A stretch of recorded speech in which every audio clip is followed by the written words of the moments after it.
que viene para ti será mejor, porque la gloria de la casa postrera será mayor que la primera.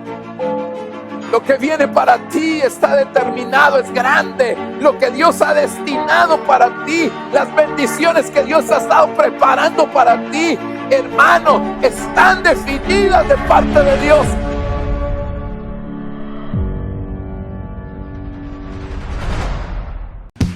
Con tus palmas en alto, iglesia, vamos a declarar que el único Rey de Reyes está aquí. Y a Él cantamos, a Él adoramos, a Él servimos. Declara y canta para el Rey de Reyes.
Exaltamos tu nombre.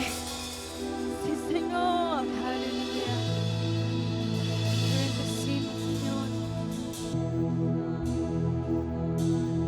Digno es el Cordero Santo, Santo, Santo es Él.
quiero estar aquí, Señor.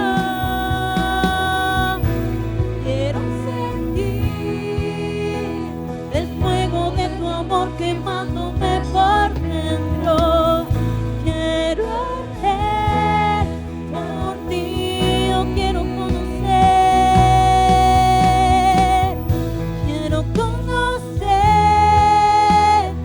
la profundidad de tu misericordia. Quiero conocerte a ti, Señor. Yo quiero estar sentado en tu regazo, quiero estar tan cerca. Yo quiero estar aquí, papá. Quiero sentir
Bendiciones, amados hermanos, que el Señor se manifieste de una manera especial en la vida de cada uno de ustedes. Bienvenidos a esta actividad, a esta vigilia virtual que estamos iniciando en este momento. Anhelamos con todo nuestro corazón poder bendecirles a cada uno y que cada una de las 5 ministraciones que hay el día de hoy de la palabra puedan ser de edificación para cada uno de nosotros. Esta actividad le hemos llamado, hermano, habitando o morando a la sombra o al abrigo del Altísimo, y queremos realmente, hermano, entender los principios de lo que el Señor está haciendo en nuestra vida.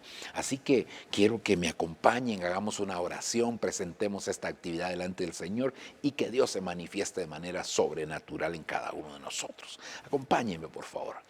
Padre que estás en los cielos, te damos gracias, bendecimos tu nombre, te agradecemos de una manera muy especial, Padre, porque tú eres bueno, porque tú eres grande, porque tú siempre tienes planes con nosotros. Te pido por favor, Señor, que traigas una unción fresca, una enseñanza, Señor, que traiga solidez a la vida de tus hijos, que traigas una unción preciosa a tu Espíritu Santo, para que durante esta actividad podamos ministrar tu palabra de acuerdo a lo que establece la Escritura. Por favor, ayúdanos, Señor, y permítenos conocer un poquitito más de ti, Señor, a través de la administración de tu palabra. En el nombre precioso de Jesús, Padre, te lo estamos suplicando, te lo estamos pidiendo.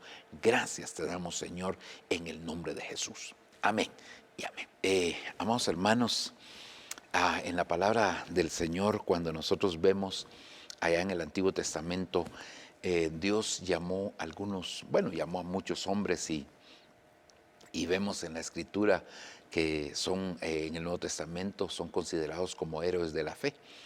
Pero dentro de esos héroes de la fe, nosotros podemos ver que hay algunos hombres a quienes Dios llamó como una especie de generales de un ejército para poder formar, para poder levantar, para poder ministrar a un ejército que se iba a preparar para una batalla muy específica. Por ejemplo, nosotros vemos que cuando el pueblo de Israel salió de la tierra de Egipto, dice la Escritura, hermano, que llegó un momento que a Moisés le tocó pelear con aquel pueblo llamado Amalek. Entonces le dijo a Josué: Josué, escoge varones diestros para esta batalla y vas a ir a pelear. Yo voy a permanecer en el monte, y mientras, bueno, usted sabe toda la historia, no me quiero detener demasiado en eso, solo se lo quiero mencionar. Pero algo que me llama la atención es que el ejército que levantó Moisés es con gente que había salido de la tierra de Egipto.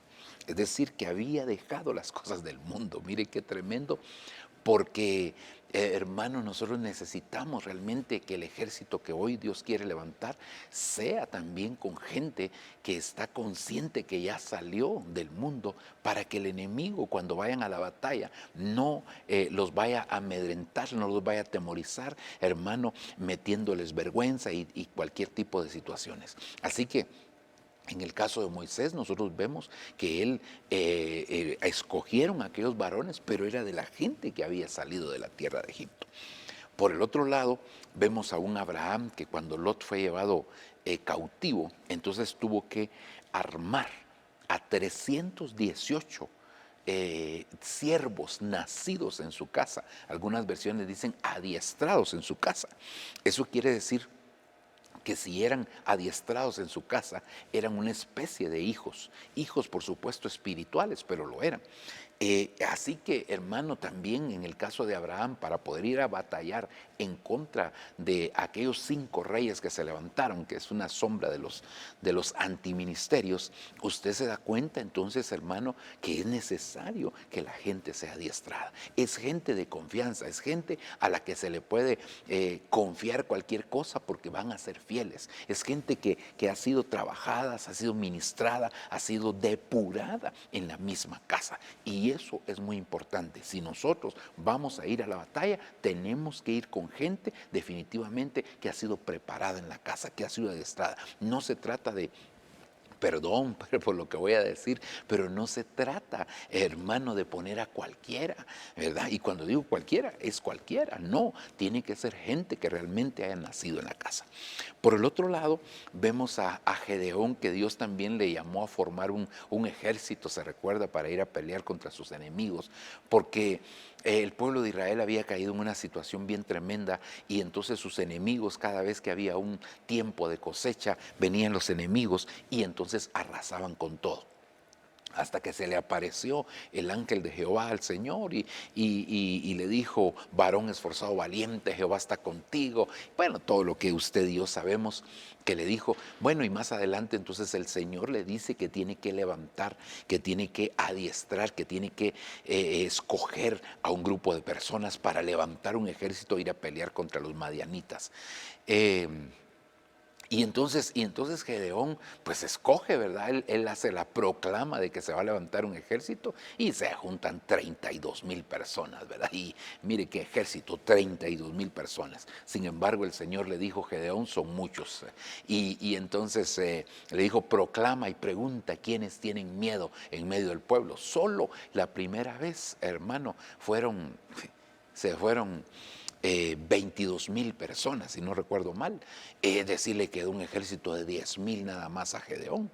Y entonces llegó con el Señor, le dijo: Señor, aquí está mi ejército. No, todavía son muchos. Llévalos al río, ahí voy a ver cómo beben el agua. Y escogió 300 personas. Pero me llama la atención, hermano, es que estos que escogió Gedeón fueron personas que sabían beber el agua. Y el agua es figura de la palabra, el agua es figura del Espíritu Santo. Es decir, aquellas personas que están llenas del Espíritu Santo y cimentados en la palabra del Señor. Un ejército tiene que estar cimentado en la palabra y tiene que estar lleno del Espíritu Santo. Si no, hermano, ¿para dónde vamos nosotros? Bueno, el cuarto varón que vemos que levantó un ejército fue David. David, pero si usted se recordará, el ejército de David llegó a ser como el ejército de Dios, incontable, porque empezó con 400, después con 600, después con 1,5 millones, y después dice la Biblia que ya no se pudo contar más el ejército de David, porque era como el ejército de Dios. Pero ¿dónde empezó el ejército de David? En la cueva de Adulam. ¿Con qué tipo de gente? Con afligidos, con endeudados y con amargados. Entonces quiere decir que un ejército se debe levantar con gente que ha sido restaurada, con gente que ha sido ministrada, con gente que ha pasado en el sentido espiritual por la cueva de Adulam. Es decir, que ya fueron pasados por ahí, ya fueron trabajados, pero sobre todo fueron ministrados, fueron liberados de aquellas cosas que eran un lastre en su vida, cosas que en algún momento, aunque había una justificación para que estuvieran así, por lo que les había vivido, no quiere decir que por la justificación ellos no quisieran salir de aquella situación. Así que, hermano, otra de las características de un ejército de Dios son las personas que han sido restauradas, personas que han pasado por diferentes procesos, pero que el Señor los ha sacado de ahí y que ellos también han querido salir de ahí, porque hay momentos en que Dios quiere sacar a una persona de un lugar, pero la persona no quiere. Pero en este caso, esos se convirtieron en los valientes de David, tremendos hombres que ahí había. ¿Se imagina usted que si así eran los jefes, también como serían los soldados que estaban ahí, ¿verdad? Ok, y el quinto ejército del que le quiero hablar, y esto tiene que ver con los 5 ministerios, pero yo no me voy a quedar ahí, pero el quinto ejército es el de Ezequiel, que a Ezequiel lo hicieron correr, o recorrer más bien, por aquel valle de huesos secos. Y luego la pregunta: Ezequiel, ¿vivirán estos huesos? Y dice que los huesos estaban secos en gran manera. Y entonces le dijo: Señor, tú lo sabes. Como quien dice: Señor, yo no creo que estos huesos. Pues Ezequiel, por eso te puse como profeta. Profetiza a los 4 vientos y llama al Espíritu para que entren estos huesos. Mire, la profecía de Ezequiel no era una profecía a favor de alguien, ni siquiera del pueblo de Israel.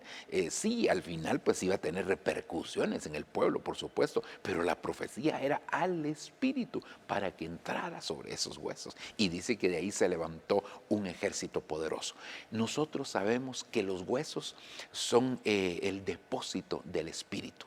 Entonces quiere decir, hermano, que ¿con quiénes se levanta un ejército? Con aquellos que son receptores doctores del Espíritu y de todas las cosas espirituales. Entonces, si usted se da cuenta, aquí hablamos de 5 personajes que levantaron 5 ejércitos, pero con características pero muy especiales, muy especiales. Y así fue en el Antiguo Testamento. Por lo menos yo encuentro esos 5 varones que levantaron ese ejército y que pues hoy, como le decía, nos habla de los 5 ministerios, de cómo el Señor está haciendo su obra. Ahora, cuando nosotros ya vamos al Nuevo Testamento, y ya voy a ir entrando, deme unos minutitos ahí. Cuando nosotros vemos en el Nuevo Testamento, entonces vemos a un hombre llamado Pablo, que pues la palabra del Señor nos enseña que es el perito arquitecto de la iglesia. Ahora, si Pablo iba a ser el perito arquitecto de la iglesia y a Pablo le dieron los planos para poder edificar adecuadamente la iglesia, y nosotros entendemos, según lo dice el Cantar de los Cantares, que la última faceta en la iglesia, de la iglesia en la tierra, es como ejército, porque si usted se recordará, allá se habla de 4 facetas en el libro del Cantar de los Cantares. ¿Quién es esta que se asoma como el alba? Es decir, se asoma como el alba porque está saliendo de en medio de la oscuridad, de en medio de las tinieblas. ¿Quién es esta que se asoma como el alba? Hermosa como la luna. Aleluya. Hermano, hermosa, se está preparando. Por eso es que el Señor le dice en el mismo libro, el Cantar de Cantares, ¿verdad? Le dice: muéstrame tu rostro, déjame oír tu voz, porque tu voz es dulce y tu rostro es hermoso. Entonces, hermosa como la luna. Luego dice: refulgente como el sol, refulgente como el sol. Es decir, que llegó al cenit, llegó a la parte más alta. Y es que la palabra del Señor dice que la senda de los justos es como la luz de la aurora, que va en aumento hasta que el día es perfecto. Entonces ella alcanzó la estatura de perfección porque ya está refulgente como el sol. Y el sol es refulgente en toda su intensidad cuando está precisamente en la parte más alta. Ok, y luego dice: como ejércitos en orden de batalla, dice una versión. Es decir, que la última faceta es como ejército. Entonces, si la iglesia va a tener que llegar a esa etapa, seguramente que va a llegar, eso quiere decir que entonces también, hermano, el apóstol Pablo tuvo que haber recibido instrucciones en cuanto al ejército. Y cuando vamos a ver en la palabra del Señor, de hecho, el apóstol Pablo habla de su ministerio en 3 etapas. Número 1, dice el apóstol Pablo, hermano, que su ministerio es como un agricultor, como un labrador. Y para eso él, contextualizando los versos, ¿verdad? Dice el apóstol Pablo que entonces él ha guardado la fe, porque algo que necesita el labrador es tener fe para esperar con paciencia el precioso fruto de la tierra. Entonces esa es la primera faceta que dice el apóstol Pablo. La segunda faceta es cuando él dice, hermano, que es como atleta. Su ministerio también tenía una faceta como atleta, y para eso él dice: he acabado la carrera, he terminado la carrera, ya la terminó. Gloria a Dios. Pero la tercera faceta es cuando el apóstol Pablo habla de su ministerio como un soldado. Y entonces aquí dice: he peleado la buena batalla. Entonces, si él, como perito arquitecto de la iglesia, seguramente se convirtió, era un general, así como aquellos del Antiguo Testamento, que estaba siendo llamado a dar las instrucciones y los lineamientos para que en el tiempo final se levantara la iglesia. Y yo creo que eso, hermano, es lo que está sucediendo, que se está levantando un ejército. Vea usted cuánta gente hoy cada día está siendo despertada a la oración, a la búsqueda con Dios, a la entrega. De hecho, esta misma actividad que estamos teniendo el día de hoy es parte de esta bendición, que la gente se está despertando hacia la entrega con el Señor, hacia buscar al Señor, a pelear la buena batalla, como dice el apóstol Pablo. Entonces eso es muy, muy importante, hermano. Ahora, cuando empezamos a revisar entonces las cartas del apóstol Pablo, nos damos cuenta que él da instrucciones específicas en cuanto al ejército de Dios, las características que se deben de tener. Por ejemplo, una de las cosas que dice el apóstol Pablo que debe de ser característica de ese ejército apostólico, podemos decir, profético, pastoral, magisterial y evangelístico. ¿Cómo va a ser ese ejército ministrado por los 5 ministerios? Entonces el apóstol dice cómo deben de ser los soldados. Y cuando nosotros vemos cómo deben de ser los soldados, entonces él, escribiendo en una de sus cartas al apóstol Timoteo, le dice: tú, como buen soldado, soporta, pasa penalidades, soporta penalidades. Hay versiones que no dicen penalidades, sino soporta los sufrimientos. Es decir, que un ejército, el ejército ya en este tiempo que el Señor está levantando, es con gente que ha sido ministrada también en el sufrimiento. Hermano, ¿a quién de nosotros le gusta el sufrimiento? A ninguno. Yo reprendo, rechazo, y seguramente usted también. No sé si dice amén a eso, pero le aseguro que usted tampoco quiere el sufrimiento. Sin embargo, nos toca pasar por esas etapas. Imagínese usted que el Señor era experimentado en quebrantos, experimentado en sufrimientos, y el mismo Señor Jesucristo, por lo que padeció, aprendió, por lo que sufrió, aprendió. No porque Él fuera desobediente, sino porque Él tenía que aprender la forma de obedecer para alcanzar, hermano, aquello que Él tenía que alcanzar aquí en la tierra y después también de nuevo en el cielo. El Señor no vino en calidad de desobediente, a excepción cuando se puso por nosotros, ¿verdad? Entonces ahí sí, pero Él no vino en calidad de desobediente. Ok, solo para dejar eso claro. Entonces el apóstol Pablo dice que el soldado debe ser aquel que soporta los sufrimientos. Así que, perdón por lo que voy a decir, pero no sea chillón. Usted aguanta en el nombre de Jesús, porque el Señor, antes de permitir algo en su vida, el Señor ya lo capacitó, ya le dio la capacidad para poder soportar eso. Por eso es que dice que Él no permite nada que nosotros no podamos sobrellevar. Aleluya. Otra de las cosas que el apóstol dice, primero, entonces, hermano, ¿cómo deben de ser los soldados? Soportando el sufrimiento. La segunda cosa, bueno, hay varias, tal vez yo no le voy a citar todas, ¿verdad? Porque, hermano, el soldado lo que pretende al final de cuentas es agradar a su Señor, aquel que lo escogió, y hay muchas características, pero yo solo le puse una nada más para que usted la vea ahí. Ahora, la otra cosa que el apóstol Pablo dice es: ¿contra quién es nuestra lucha? ¿Contra quién es esa batalla que vamos a librar? Y él dice, porque nuestra lucha no es contra carne ni sangre, y en algún momento se ha mencionado que hay versiones que dan a entender que no es solamente contra carne y sangre. Hermano, sí es contra carne y sangre de alguna manera, pero no es solamente contra él, sino principalmente contra principados, potestades, gobernadores, huestes espirituales de maldad en las regiones celestes. Entonces el apóstol Pablo primero establece las características de los soldados, después dice contra quién es nuestra lucha. Así que nosotros tenemos una lucha, hermano, que definitivamente es una lucha, y tenemos que saber contra quién estamos peleando, porque si no sabemos contra quién estamos peleando, hermano, vamos a claudicar en medio de esta batalla. La otra cosa que el apóstol Pablo menciona también es ¿cuál es la armadura? Dice, tomad, dice el apóstol Pablo, toda la armadura de Dios. La armadura de Dios, el escudo de la fe, la coraza de la justicia, el yelmo de la salvación, el cinto de la verdad, el apresto del evangelio de la paz y la espada del Espíritu, que es la palabra de Dios. O sea, Él nos dice cuál es la armadura que nosotros tenemos que tener. Él nos dice cuál es la armadura. Entonces tenemos que tener esa armadura. Pero usted sabe que una armadura está compuesta de armas.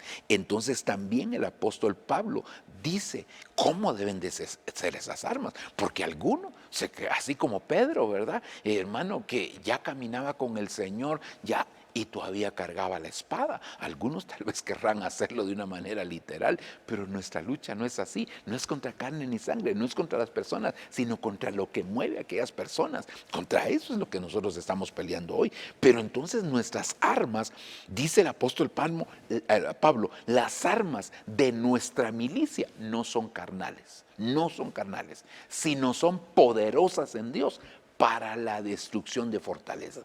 Ahora, si las armas no son carnales, entonces tienen que ser espirituales. Y eso es lo que está estableciendo el apóstol Pablo. Él dice claramente que entonces las armas para poder pelear esta batalla no son armas de tipo convencional, sino que son armas que van más allá de lo convencional, que se salen de lo convencional.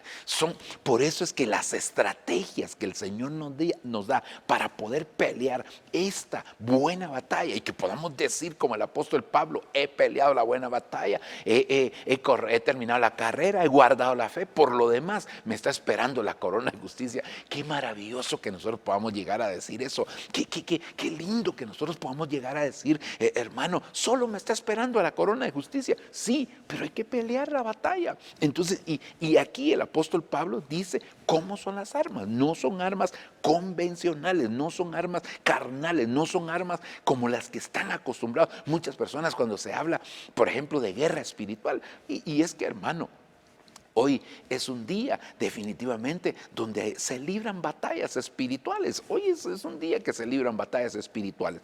Pero tenemos que entender cómo vamos a pelear esa batalla. Ya nos dieron la armadura, ya nos dijeron cómo tienen que ser los soldados, ya nos dijeron contra quién tenemos que batallar. Ahora lo que nosotros necesitamos entonces es entender lo siguiente, hermano. ¿Cómo son nuestras armas? No son carnales, no son carnales. Es decir, no podemos entrar a esta batalla con una mente carnal. Por eso le dije allá en el Antiguo Testamento cómo eran las características de los hombres. Moisés con hombres liberados de la tierra de Egipto, salieron de la tierra de Egipto. Abraham con hijos espirituales, hermano. Gedeón con hombres que sabían beber el agua de la palabra y el agua del Espíritu. ¿Quién otro le mencioné? David con gente restaurada, y Ezequiel con receptores del Espíritu, gente que quería recibir el Espíritu. Entonces, hermano, si esta batalla es contra algo espiritual, pues tenemos que hacerla por métodos, estrategias, hermano, y recursos puramente espirituales. Ok, entonces yo quisiera, hermano, después de Padre Santo, cómo se va el tiempo, ¿verdad? Pero gloria a Dios, yo estoy feliz, hermano, y bendecido con usted también. Entonces yo quisiera que pudiéramos ver aquí un pasaje que precisamente nos habla de una batalla espiritual, pero que no es convencional. Es decir, se habla de guerra espiritual y la gente dice: hay que reprender. No, cálmese. Hay momentos que no se trata de reprender. Hay batallas que no se libran. Por eso es que las armas no son carnales. Por eso es que el apóstol Pablo insiste: las armas de nuestro apostolado, las armas de nuestra milicia, no son carnales, sino son poderosas en Dios. Es decir, Dios les ha dado el poder a esas armas para que nosotros a través de esas armas podamos pelear. Y hay momentos, como le pasó a Israel, que no se tiene que hacer nada, sino quedarse quieto. Estad quietos y ved la salvación del Señor. Pero mire entonces en este salmo precioso, tan conocido, hermano, y yo aquí quiero platicarle un momentito, ¿verdad? Sobre esto, porque para mí es muy importante. Salmo 91:1. El que habita al abrigo del Altísimo morará bajo la sombra del Omnipotente. Mire, este salmo, hermano, es tan conocido, pero a veces realmente, pero no es tan entendido. Es muy conocido en cuanto a que la gente, hasta pues usted sabe, pone su Biblia a la cabecera de la cama, hermano, con el Salmo 91 abierto por aquellos espíritus chocarreros que hoy quieran estorbarme en la noche y no me quieran dar paz. No, hermano, no se trata de tener la Biblia abierta, se trata de tener el corazón abierto para que el Señor escriba sus mandamientos, sus leyes, sus estatutos. De eso se trata, y que esa palabra, de ahí podamos extraer principios y verdades que van a regir nuestra vida, porque hermano, de eso es lo que el Señor anhela de nosotros. Entonces este salmo, como hemos sido enseñados, todos los salmos tienen una llave o clave. Y entonces si nosotros encontramos la llave o clave, todos los beneficios que hay en ese salmo van a ser extraordinarios. Y la clave está aquí en el Salmo 1. El que habita al abrigo del Altísimo morará bajo la sombra del Omnipotente. Y entonces empecemos a leer el Salmo. Diré yo a Jehová, esperanza mía, castillo mío, mi Dios, en quien confiaré. Ahora, mire, aquí es donde empezamos a ver que hay una serie de potestades que se levantan, pero que si nosotros aplicamos lo que dice el versículo 1, entonces esto no nos va a afectar, porque aquí por lo menos vamos a encontrar unas 12 peligros, 12 potestades que van a querer estorbar a los hijos de Dios. Entonces, oiga, la primera aquí sería: Él te librará del lazo del cazador. Entonces, número 1, tenemos, hermano, definitivamente una batalla. Pero ¿cómo vamos a librar esta batalla? ¿Reprendiendo? No. El que habita al abrigo del Altísimo, el que aprende a habitar al abrigo del Altísimo, entonces va a morar a la sombra del Omnipotente. ¿Pero de qué? ¿De qué nos va a guardar el Señor cuando aprendamos a habitar? Cuando aprendamos a meternos en esa sombra del Señor, que nos va a librar del lazo del cazador. Número 2, nos va a librar de la peste destructora. Dice: con sus plumas te cubrirá, debajo de sus alas estarás seguro, escudo de adarga es su verdad. Entonces, aquí por lo menos vemos 1 y 2. 2 potestades, hermano, contra las cuales nosotros vamos a tener que batallar, o estamos batallando, porque esto no es de que vamos a tener, no, que estamos batallando constantemente. Pero quizás algunos cristianos, siervos de Dios, ministros del Evangelio, están desgastándose, hermano, queriendo reprender el lazo del cazador, queriendo rechazar la peste destructora. Y aquí el Señor nos da una clave. Ustedes, dice, habiten al abrigo del Altísimo. Si ustedes habitan al abrigo del Altísimo, entonces todo esto será para ustedes una extraordinaria bendición, porque Él los va a librar. Ok, sigamos. Versículo número 5. No temerás. Entonces, aquí, número 3 sería terror nocturno. Ni saeta voladora, le pondría yo aquí, número 4.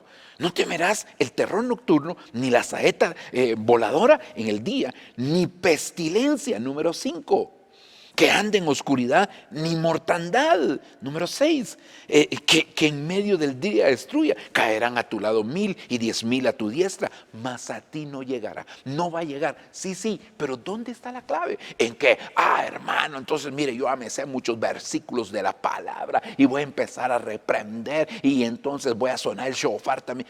No. Lo que el Señor dice, ¿cuáles las armas de nuestra milicia? No son carnales, son poderosas en Dios para que destruyamos fortalezas. Pero ¿cómo vamos a destruir esas fortalezas? Habitando al abrigo del Altísimo. Si aprendemos a habitar al abrigo del Altísimo, entonces estas bendiciones van a venir sobre nuestra vida. Sigamos adelante. Ciertamente, con tus ojos mirarás y verás la recompensa de los impíos, porque has puesto a Jehová, que es mi esperanza, al Altísimo por tu habitación. No te sobrevendrá ningún mal. Número 7, entonces mal. Ni plaga tocará tu morada. Número 8. Entonces mire cuántas potestades, cuántos peligros. Hermano, nosotros tenemos que batallar, pero la forma de batallar, por eso es que las estrategias no son convencionales y no son estrategias que hoy te funcionaron y mañana te van a seguir funcionando, porque Dios va cambiando, va renovando las estrategias. Eso es la bendición del Evangelio y eso es lo que confunde al enemigo, que la estrategia que Dios te dio para hacer algo hoy, el día de mañana, aunque estés haciendo lo mismo, no va a ser la misma estrategia. Quizás el resultado va a ser el mismo, pero la estrategia no va a ser la misma, porque Dios cambia las estrategias, hermano. Y eso lo vemos en todas las batallas que pasó Israel, cómo el Señor le dio grandes batallas a los siervos, hermano, y todo lo que dice la Escritura. Pero sigamos adelante. Versículo número 11. Pues a sus ángeles mandará cerca de ti, que te guarden en todos tus caminos, en las manos te llevarán para que tu pie no tropiece en piedra. Y oiga, sobre el león, número 9, hermano, y el áspid, 10, pisarás, hollarás al cachorro de león, 11, y al dragón, 12.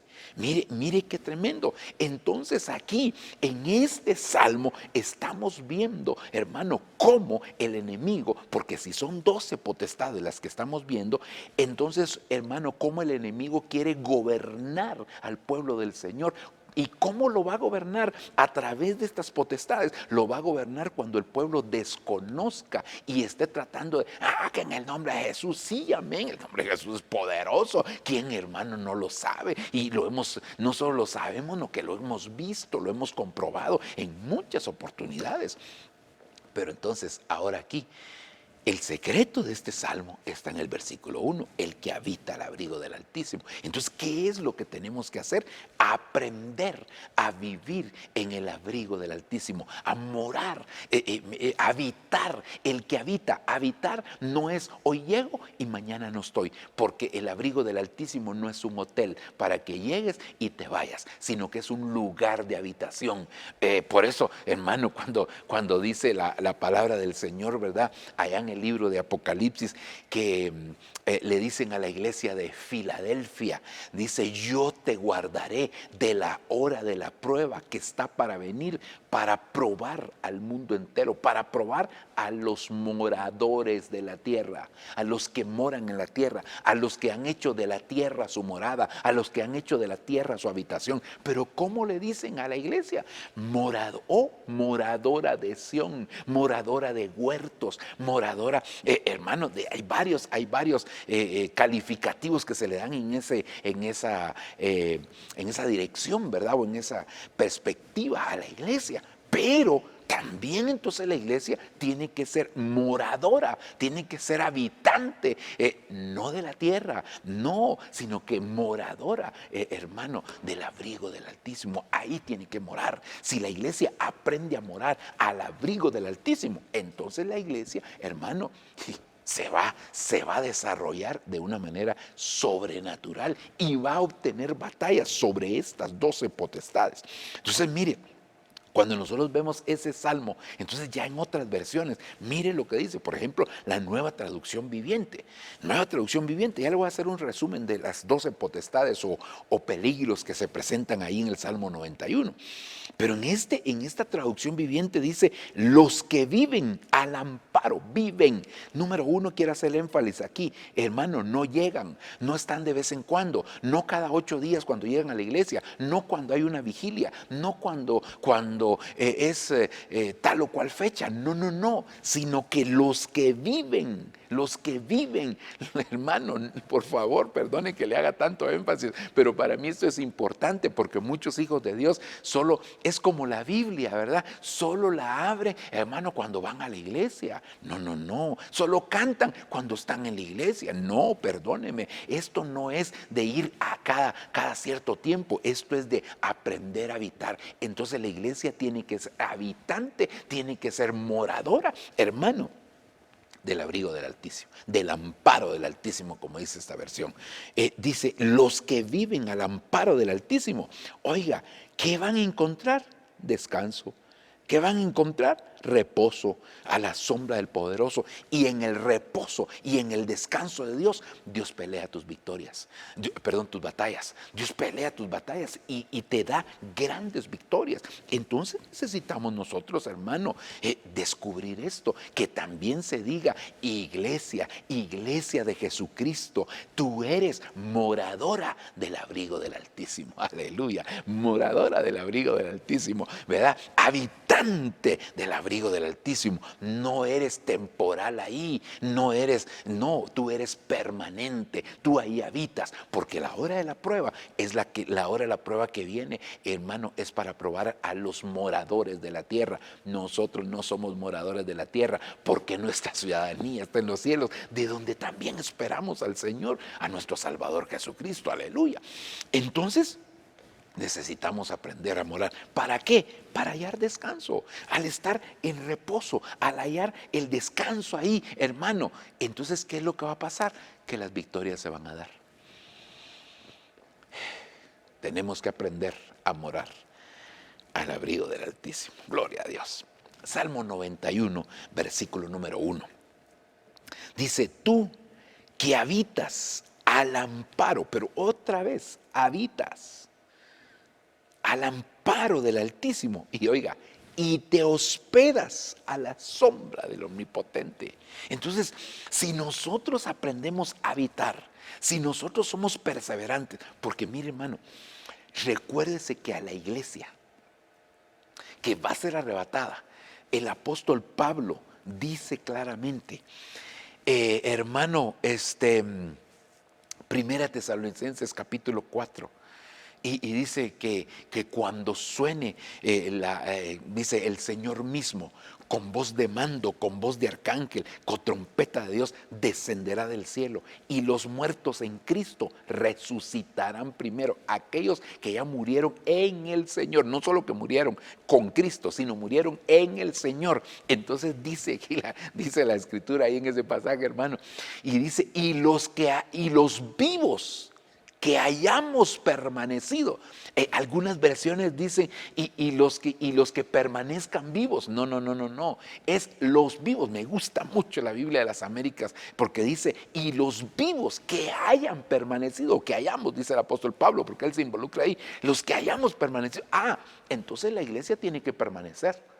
Y para poder permanecer, hay que aprender a habitar, hay que aprender a hospedarse, pero hay que quedarse ahí. Es un hospedaje permanente. Cuando nosotros aprendemos a habitar, entonces nos vamos a hospedar a la sombra del Omnipotente. Y es que, hermano, recuérdese que a la sombra del Altísimo se fructifica, porque la Biblia dice que, hermano, el poder del Altísimo te cubrirá y su sombra vendrá sobre ti y entonces tendrás un santo ser. Entonces mire, cuando la persona aprende a hospedarse, a habitar al abrigo del Altísimo y la sombra del Omnipotente lo está cubriendo, la sombra del Shaddai lo está cubriendo, ¿qué es lo que sucede? Que la gente no solo fructifica, sino que el fruto que da es santo para Dios. Por eso necesitamos nosotros, hermano, aprender a habitar al amparo del Altísimo y permanecer ahí. Y como dice que el canto, permanecer horas y horas. No, aquí sería, hermano, permanecer hasta la venida del Señor.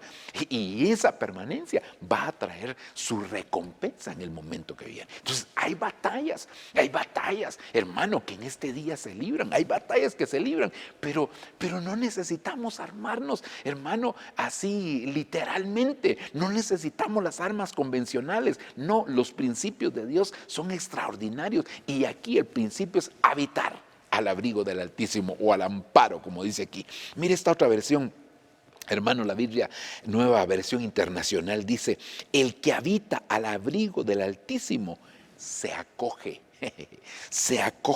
a la sombra del Todopoderoso, a la sombra del Shaddai, a la sombra del Espíritu Santo. Cuando nosotros nos acogemos a esa sombra, ahí van a suceder cosas extraordinarias. Ahí vas a ser escogido porque a María lo escogieron. Entonces ahí viene la escogencia de parte del Señor. Ahí viene la fructificación. Ahí viene la santidad. Y es que sin santidad nadie verá al Señor, hermano. Entonces todos los frutos que vas a dar, hermano, van a empezar a ser frutos que son santos para Dios. Que Dios nos ampare, que Dios nos ayude, hermano. Seguramente que es un tiempo de fructificación el que el Señor trae para nuestra vida, hermano. En este último tiempo es un tiempo de fructificar para el Señor. Es un tiempo donde el Señor va a hacer fructificar. Pero ¿cómo? Cuando la iglesia permanezca ahí. Que Dios nos ayude. Mire la versión Kadosh como dice: tú que habitas a la sombra del Elyon, pasas tus noches, aleluya, a la sombra del Shaddai. Pasas tus noches a la sombra del Shaddai. Eso de pasar sus noches, usted sabe que noches nos habla de prueba, nos habla de momento difícil. Y me llama mucho la atención porque si usted se recordará las famosas las gradas de ascenso, ¿verdad? El ascenso gradual de los israelitas, esos 15 salmos del 120 al 134. Y fíjese que es tremendo porque ese salmo o ese grupo de salmos empieza con el clamor, porque en el Salmo 120, hermano, se empieza hablando del clamor.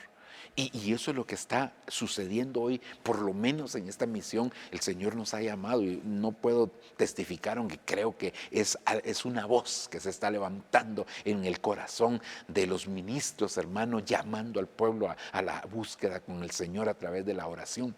Pero me llama la atención porque entonces empieza con el clamor y eso quiere decir que empezamos a ascender la última etapa, la última faceta. Estamos ya en el ascenso, pero el último escalón, que es el Salmo 134, habla de aquellos que le sirven al Señor, de los siervos, hermano, que le sirven al Señor, pero que dicen que le sirven por las noches. Entonces, mire, aquí dice, pasas tus noches a la sombra del Shaddai. Quiere decir que le están sirviendo al Señor, porque ese es el último escalón. Usted sabe que los siervos, hermanos, siempre son una especie de sello.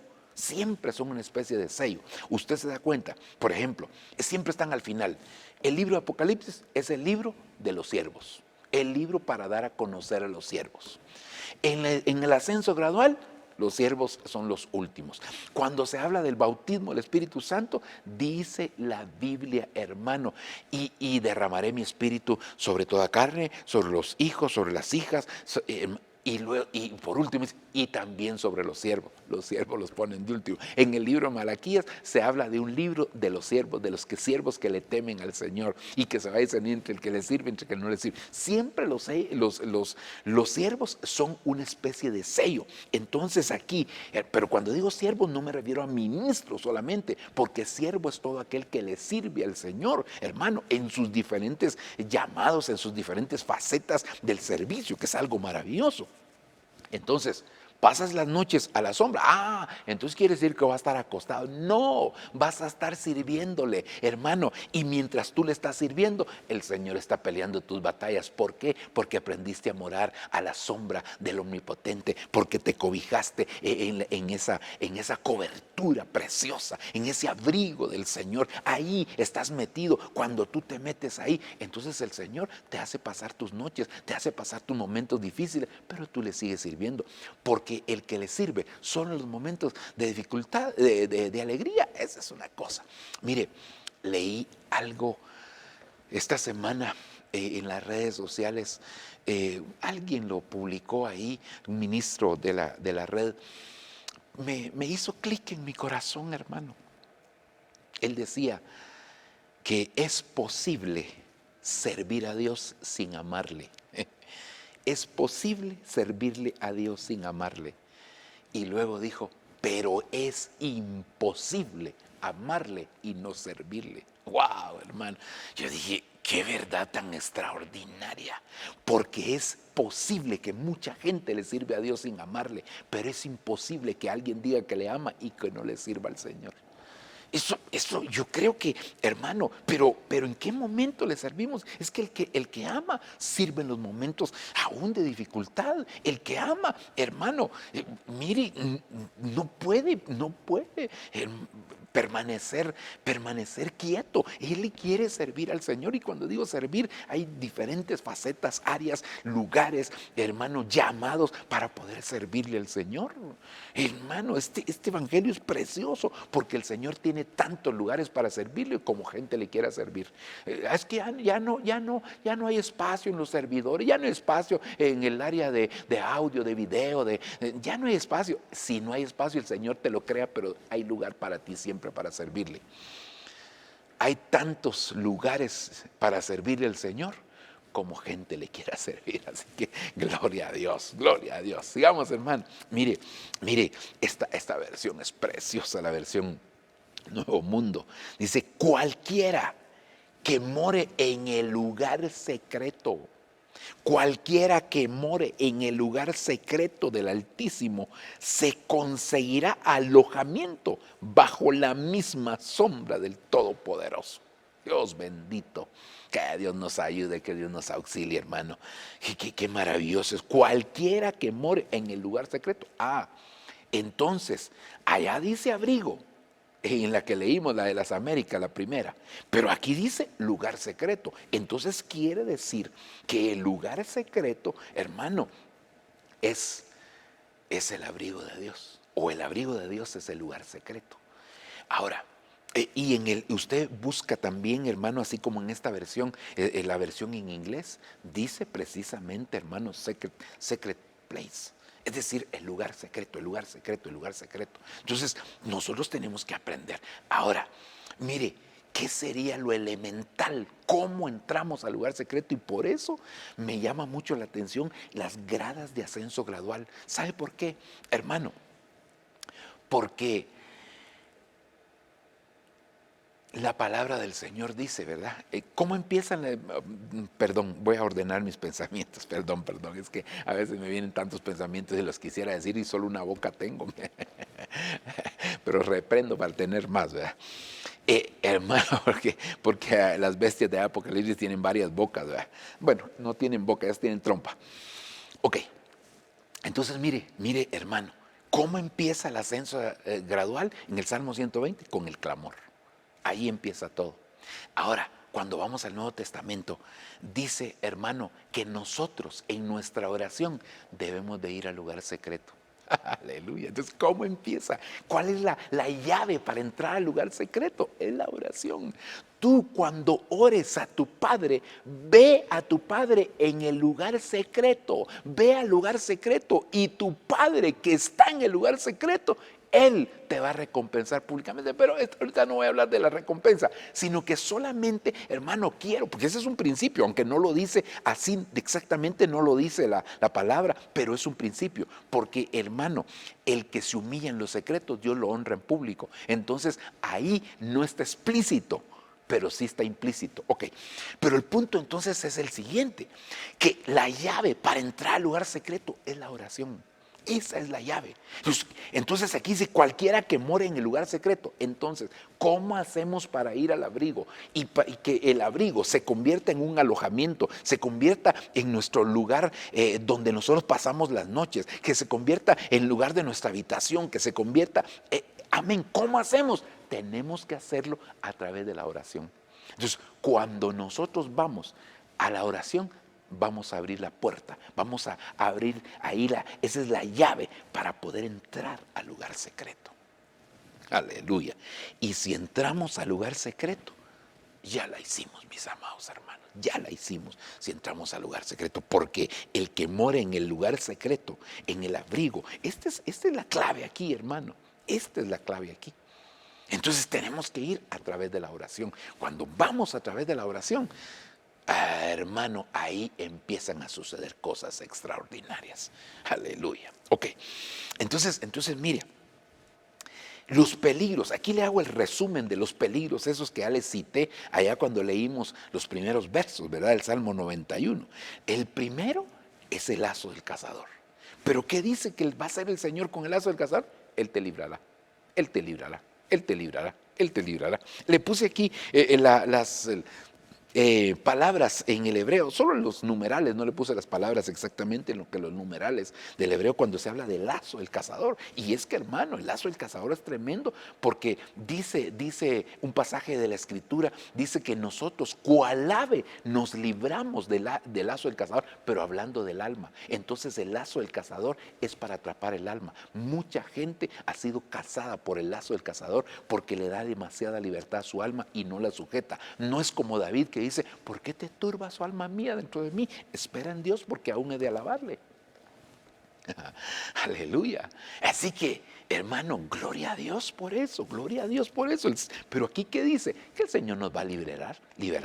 Él nos va a librar. Entonces, ¿pero qué es habitar en el lugar secreto? ¿Y cómo entramos al lugar secreto? La llave, la oración. La oración es la llave que te da. Claro, hay otras cositas que no creo que nos dé el tiempo, ¿verdad?, para poder verlas, pero que es importante. Sigamos adelante porque le quiero dejar esto en su corazón.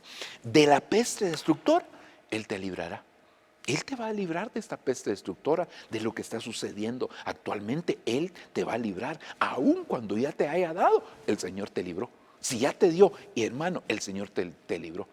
Pero, ¿cuál es? No estoy diciendo, no, por favor, nadie me vaya a malinterpretar, ¿verdad?, que yo estoy diciendo que si alguien murió a través de esta pandemia, entonces no estaba habitando en el... No, porque puede ser que el Señor solo haya utilizado esta pandemia como un medio para poder llevarse a alguien porque ya era su tiempo. Eso es otra cosa, ¿verdad? Nadie me va a malinterpretar. Entonces, pero a mí lo que me interesa es que viene la peste destructora, pero Él te librará. Viene el temor nocturno, pero no temerás. Es decir, el terror nocturno va a llegar, pero dice, no vas a temer, no vas a temer. ¿Y cuál es el secreto de todo esto? El secreto es habitar en el lugar secreto. ¿Y cómo habitamos en el lugar secreto? La llave. Porque hay otras cositas, ya dije, pero la llave está en la oración. Tú cuando ores, llegas en el secreto con tu Padre. Ahí entras en el secreto. Esa es la llave para entrar al lugar. Ya en el lugar secreto hay otras cositas que hay que hacer, ¿verdad? Ok, pero eso no es el punto. Saeta voladora, saeta que vuela en el día, no temerás, no temerás. Pero ¿dónde está la clave? Habitar. Entonces hay batallas. Por eso te decía al principio, no son convencionales, porque a veces lo que queremos nosotros, hermanos, van a gritar a todo el pueblo. Y claro, hay momentos de poder hacerlo, hay momentos de reprender, hay momentos de levantarnos así. Eso hay que hacerlo, no estoy en contra de eso. Lo que te estoy diciendo es que ahora el Señor nos está dando estrategias para que podamos batallar. La peste en medio de la oscuridad, la pestilencia en medio de la oscuridad, no la vas a temer, no vas a temerla. Entonces mire, primero el lazo del cazador y la peste destructora te va a librar. El terror nocturno, la saeta que huele de día, la peste en la oscuridad y la plaga destructora, no las vas a temer, no las vas a temer, no vas a temer de eso. ¿Por qué? Porque estás habitando en el lugar secreto de Dios. ¿Cómo habitas en el lugar secreto de Dios? La llave está a través de lo que es la oración. Sigamos. La desgracia, aquí le puse la desgracia, aunque las otras, hay versiones que ponen otras calificativos, pero yo le puse aquí la desgracia, no te sobrevendrá, ninguna desgracia va a sobrevenir sobre ti. ¿Por qué? Porque estás habitando en el lugar secreto. Al habitar en el lugar secreto, estás pasando tus noches a la sombra del Omnipotente. Al estar pasando tus noches y le estás sirviendo al Señor, entonces viene la fructificación de parte del Señor también para tu vida. El azote no te tocará, no te tocará ningún tipo de azote. Hermano, el león, ahora esto ya requiere de una acción. Los 8 anteriores, el Señor te librará, no temerás, no te sobrevendrá, no te tocará. Pero en el caso del león, lo vas a tener que pisar. En el caso del áspid, la vas a tener que pisar. En el caso del cachorro, del león, lo vas a tener que hollar. Y en el caso del dragón, lo vas a tener que hollar. ¿Sabe qué me llama mucho la atención, hermano? Es el hecho que aquí, ¿dónde empieza? Con el cazador. ¿Y dónde termina? Termina con el dragón. Y mire, esto es muy sugestivo. Que allá en el libro de Génesis se hable de un cazador ministrando la rebelión. Me refiero a Nimrod.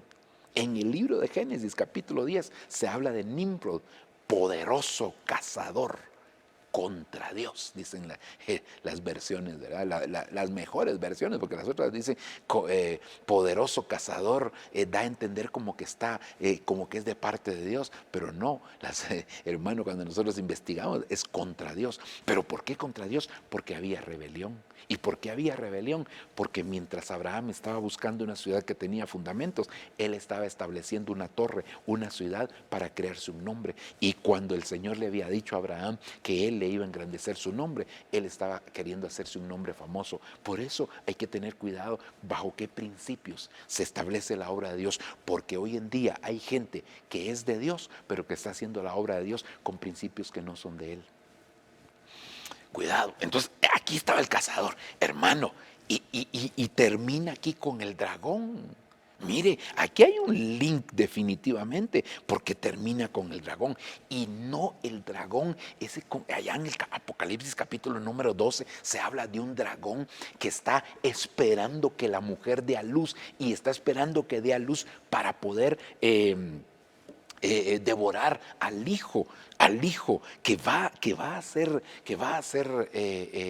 dado a luz. Está esperando devorar ese hijo que va a ser arrebatado. Ese hijo definitivamente es el que se quiere devorar el dragón. Vaya, y le estoy hablando yo aquí, hermano, de que cuando nosotros habitamos a la sombra del Altísimo, va a haber un fruto y que el fruto va a ser santo. Perdóneme, pero esto para mí una estrechez tremenda. Ok. Aquí todavía habría mucho, hermano, que platicar. Yo realmente al tema le había puesto habitando al abrigo del Altísimo. Mire a qué horas llego yo al tema o al título del tema, porque el tema ya lo estoy dando, ¿verdad? Pero mire a qué horas, pero no importa. Lo que le he dicho es, aquí, hermano, está en la palabra, y eso es lo maravilloso. Entonces yo me quisiera detener en este momento y hacerle nada más esta reflexión. Necesitamos nosotros, hermano, saber que hay batallas en este tiempo final que vamos a librar, pero que las batallas se van a librar cumpliendo los principios de Dios. Y un principio de Dios es aprender a habitar al abrigo, en el secreto de Dios. Quien habita en el secreto de Dios va a poder morar a la sombra del Omnipotente, y en la sombra del Omnipotente va a poder fructificar, va a tener un llamado, va a ser escogido de parte del Señor, va a poder fructificar, y el fruto que va a dar se va a llamar santidad. Aleluya. Gloria a Dios. Vamos a orar, mis amados hermanos. Vamos a suplicarle al Señor que Él tenga misericordia, que Dios se manifieste de una manera especial en nuestra vida. Papito, te damos gracias en esta preciosa hora, papá, porque tú siempre nos hablas a tiempo y fuera de tiempo. Yo vengo a suplicarte y vengo a pedirte, papadito lindo, por favor que tú te glorifiques y te manifiestes de una manera muy especial. Necesitamos, Señor, que sea tu bondad, tu poder, tu gracia, tu misericordia la que se revele a nuestra vida constantemente. Necesitamos conocer poquitito más de ti, necesitamos conocer más de las verdades, de los principios que tú tienes para nuestra vida. Ayúdanos a encontrar la llave, la clave para poder entrar en el lugar secreto. Enséñanos, porque necesitamos, Señor, dar frutos para ti, pero frutos de santidad. Señor, por eso escrito está que la disciplina en el momento no es causa de gozo, sino que de tristeza, pero después da fruto apacible de justicia, y es la disciplina la que nos hace para ser partícipes de la santidad. Enséñanos cada día, te lo pedimos, te lo suplicamos, en el nombre maravilloso de Jesucristo. Padre, manifiéstate y que aprendamos a pelear nuestras batallas, Señor, a través de los principios que tú nos has dejado en tu palabra. En el nombre de Jesús te lo agradecemos, Señor. Gracias, Padre. Gracias, Hijo. Gracias, Espíritu Santo. Que Dios me los bendiga grandemente, amados hermanos, y que en esta actividad el Señor se manifieste con poder en cada uno de nosotros. Y sobre todo también ustedes que están siendo ministrados con la palabra. Bendiciones. Espere las siguientes ministraciones, que Dios trae algo precioso y maravilloso en esta actividad que el Señor ha planificado. Bendiciones para todos.